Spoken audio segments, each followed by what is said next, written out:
கொழும்பு தபால் தலைமையக கேட்போர் கூடத்தில் நியமன கடிதங்களை வழங்கும் நிகழ்வு நடைபெற்றது. கடற்றொழில் நீரியல் கடல் வளங்கள் அமைச்சு, கடற்றொழில் மற்றும் நீரியல் வளங்கள் திணைக்களம் இணைந்து இந்த நிகழ்வை ஏற்பாடு செய்திருந்தன. புதிதாக உள்வாங்கப்பட்டு 112 கடற்றொழில் உத்தியோகத்தர்களுக்கான நியமன கடிதங்கள் கடற்றொழில் அமைச்சர் ராமலிங்கம் சந்திரசேகர், பிரதி அமைச்சர் ரத்ன கமகேவினால் வழங்கப்பட்டன. கடற்றொழில் அமைச்சின் கீழுள்ள மீன்பிடி திணைக்களங்களில் பரிசோதகராக கடமையாற்றும் நோக்கில் குறித்த நியமனங்கள் வழங்கப்பட்டுள்ளன.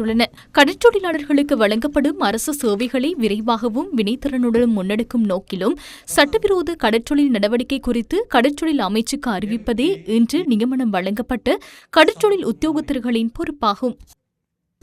2018 ஆண்டுக்கு பிறகுதான் முதல் தடவையாக நியமனங்கள் வழங்கப்படுகின்ற காலம்.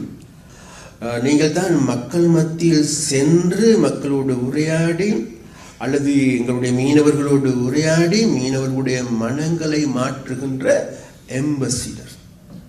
அப்போ அந்த எம்பசிடர்களுக்கான தொழில் தான் இன்றைக்கு உங்களுக்கு நியமனங்களாக வழங்கப்பட இருக்கின்றது. இதுகொண்டு இந்த செயற்பாட்டினை நீங்கள் எல்லோருமே சேர்ந்து எமது நாட்டை முன்னேற்றுவதற்காகவும் எங்களுடைய மீனவர் தொழிலை அல்லது கடல் தொழிலை ஒரு நவீன திசையை நோக்கி கொண்டு செல்வதற்காகவும் நீங்கள் எல்லோரும் செயற்பட வேண்டும்.